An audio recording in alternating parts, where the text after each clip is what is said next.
Names to avoid confirmed. New names I'll use: Hugh, narrator; Lawson, partner/antagonist; Petra, Lawson's wife; Gwen, narrator's ex-wife. All clear from the list. I noticed it, the way you notice a crack in a ceiling you've stared at 1,000 times. Not suddenly, not dramatically. Just one ordinary Tuesday when the light hits different and you think that wasn't there before. My wife had started going to the gym at 6 in the morning. She'd never been a morning person.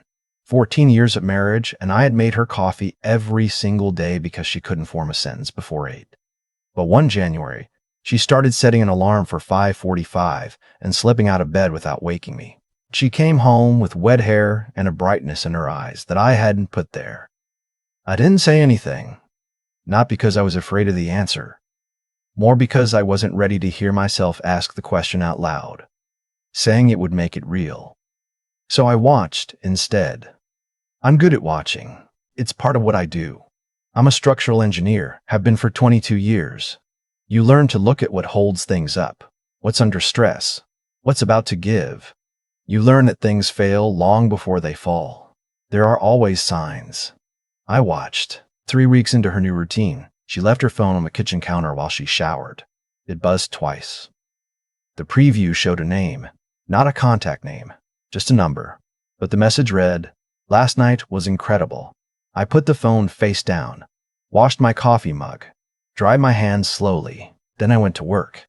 My business partner's name was Lawson. Lawson Briggs.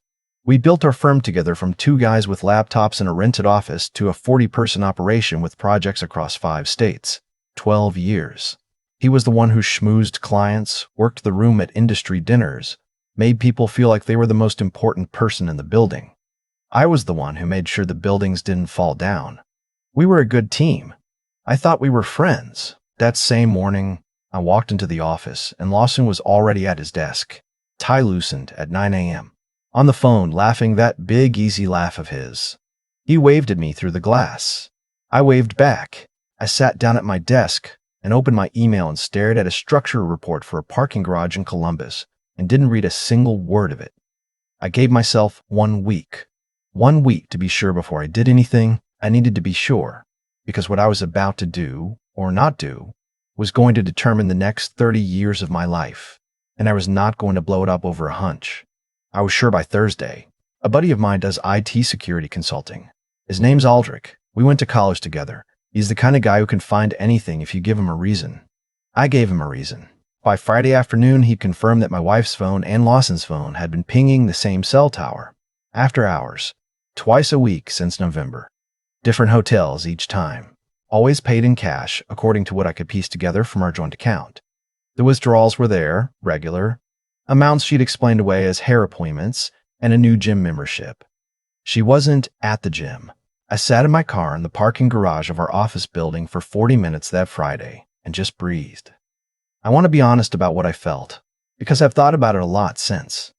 It wasn't the white-hot rage you see in movies. It was more like grief, like finding out someone you loved had already been gone a long time, and you just hadn't gotten the news yet. My chest felt hollow. Not broken. Hollow. Like something had been quietly removed while I wasn't paying attention. I drove home. Made dinner. We watched television. She laughed at something and touched my arm, and I smiled back. I had a plan by Sunday. I want to be clear about something. I'm not a vengeful person by nature. I don't enjoy conflict. I've spent my entire career designing things to be stable, to hold, to endure. But I also know that when a foundation is compromised, you don't just slap new paint on it. You have to go all the way down. What I needed was time and information. And I needed Lawson to have no idea that anything had changed. So I went to work on Monday like nothing had happened. Lawson wanted to celebrate a new contract we'd landed, a commercial complex in Denver, the biggest project we'd ever taken on. He suggested dinner, just the 2 of us and our wives, at this Italian place downtown that he loved because the owner knew his name and brought out complimentary wine. I said sure. He seemed pleased with himself, the way he always did when things were going well. My wife seemed pleased too when I told her.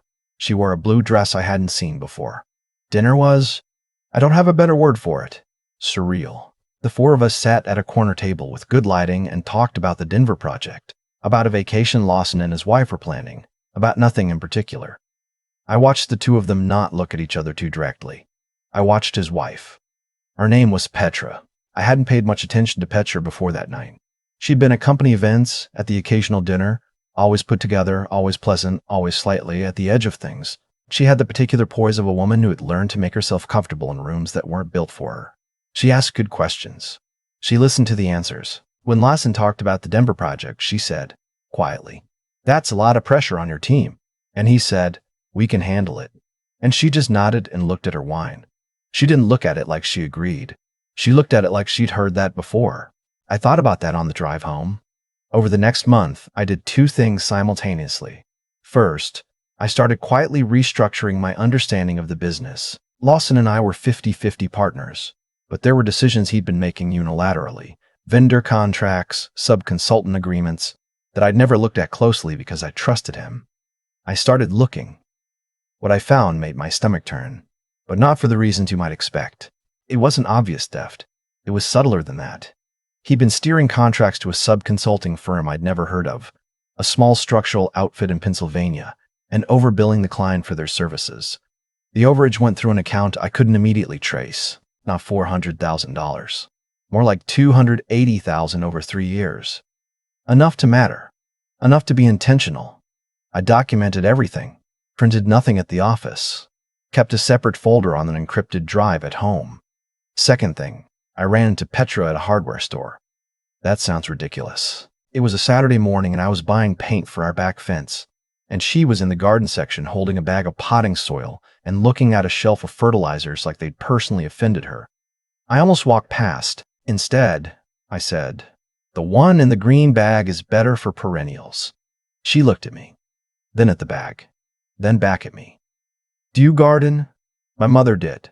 I absorbed it against my will. She laughed. It was a real laugh, the surprise kind that you can't manufacture. "Lawson says we don't have time for a garden." "You clearly have time," I said, nodding at the potting soil. "I have time I'm not supposed to have," she said, and there was something in her voice that wasn't quite a joke. We ended up talking for 20 minutes in the garden section of a hardware store on a Saturday morning. She was restoring a planter on her back patio. She liked growing herbs.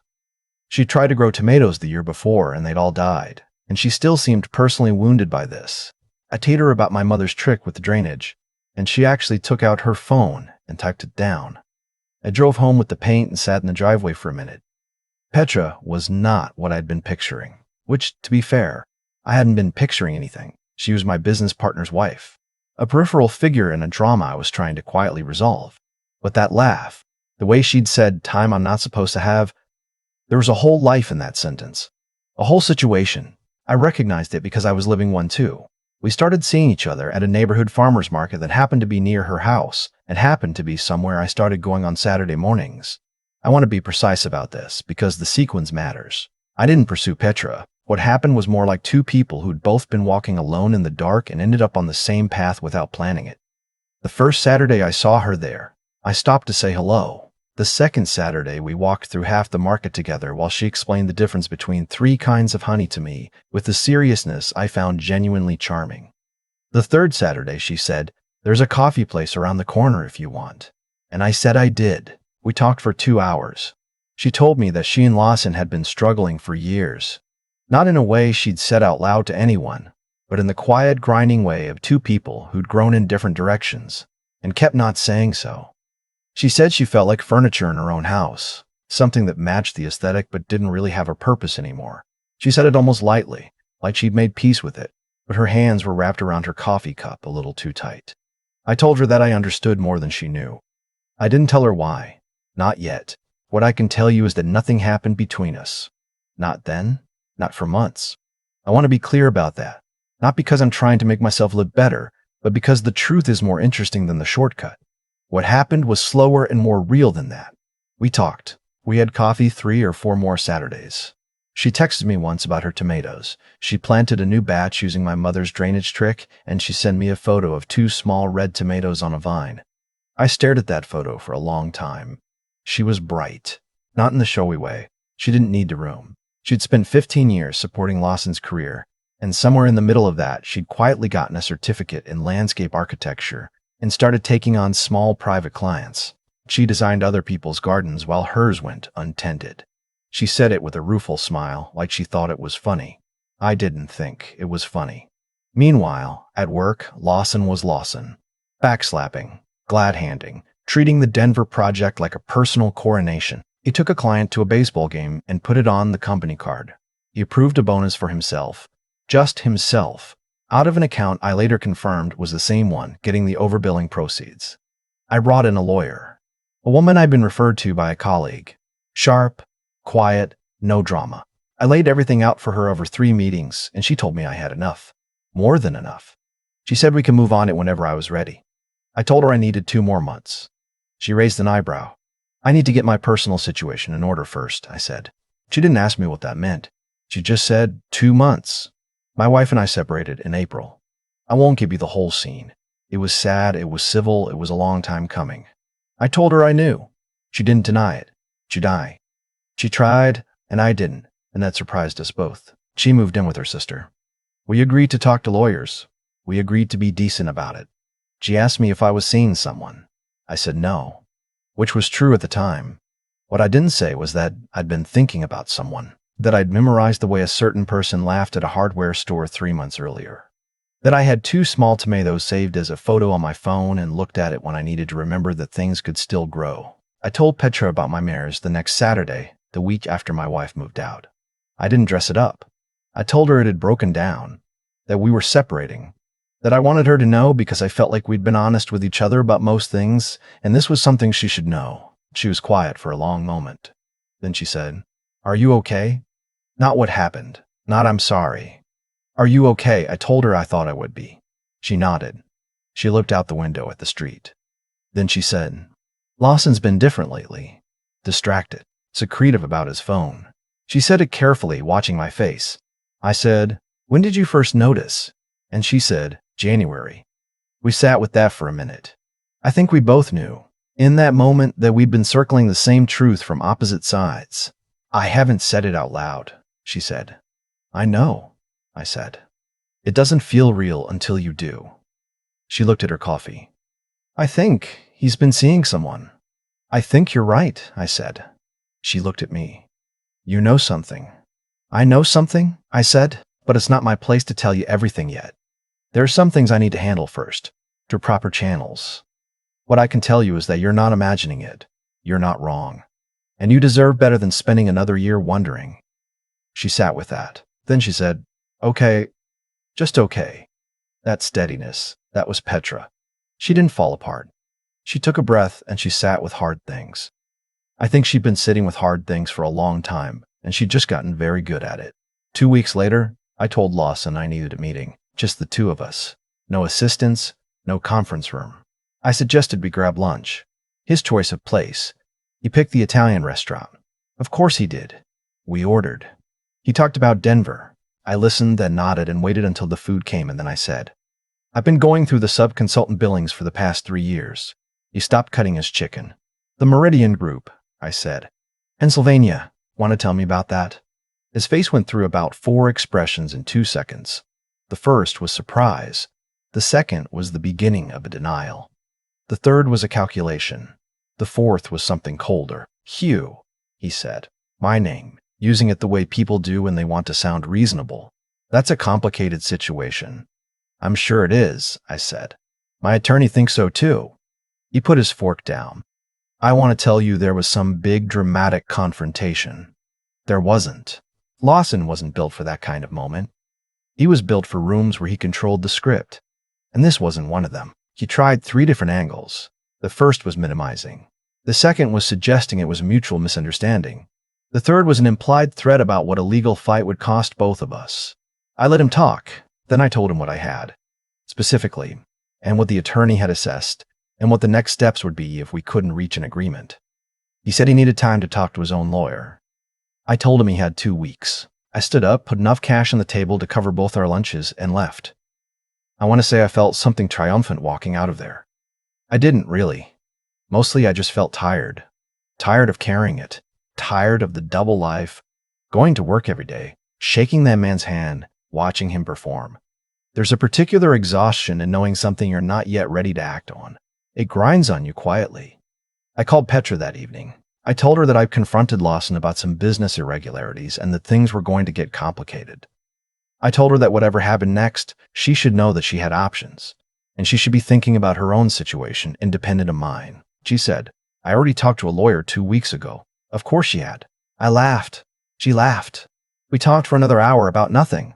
Her tomatoes, a book she was reading, a project she'd taken on in a neighborhood near the river, normal things, easy things. It was the first easy conversation I'd had in months. What followed over the next 60 days was not easy, but it was methodical. Lawson's attorney reached out. There were negotiations. I wasn't interested in destroying the firm. We built it. It had good people, good work. What I wanted was a clean exit on fair terms and accountability for what he'd taken. We settled. He bought me out at a valuation that his attorney fought and lost. The financial irregularities were addressed through a structured agreement that I won't detail here, but which satisfied my lawyer, and which Lawson signed with the expression of a man swallowing something very bitter. The firm was his now. All the schmoozing, all the ball games on the company card, all his. I set up on my own. Small office. 2 employees I recruited from our old firm. Good engineers. People who'd been underutilized. We took on 2 projects in the first month. Nothing glamorous. A bridge inspection in Michigan and a small commercial renovation in Cincinnati. Steady work. Careful work. The kind I've always done best. Petra and Lawson separated in May, within weeks of each other, though I didn't know the exact timeline until later. She told me matter-of-factly one Saturday morning over coffee. Same place we'd been going for months by then. She said she'd moved into a rental apartment on the east side and she was getting used to it. She said she cried for about 4 days straight and then woke up on the 5th day and felt something she hadn't felt in a long time. I asked her what it was. She thought about it. Room, she said. I felt room. I knew exactly what she meant. We took things slowly, deliberately slowly, which sounds clinical but wasn't. It was actually one of the most careful things I've ever been part of. We were both raw from what we'd been through. We both had lawyers to deal with and finances to untangle and the particular exhaustion of ending things. The last thing either of us needed was to rush into something new just to fill the space. So we didn't rush. We had coffee on Saturday mornings and occasionally dinner on a weeknight, and we talked a lot. About our marriages. The real versions, not the polished social ones. About what we'd done wrong and what we'd been too slow to see and what we wanted our lives to look like on the other side of all of it. She told me she wanted to build her landscape architecture practice into something real, not just a side thing she squeezed into the margins of Lawson's schedule. I told her she should. I went to one of her client sites with her once, a backyard renovation in a suburb north of the city. I mostly stayed out of the way and watched her work. She had a whole different posture with clients than she did in regular life. More assured, more precise. She'd crouch down and press her palm flat against the soil and close her eyes for half a second like she was listening to it.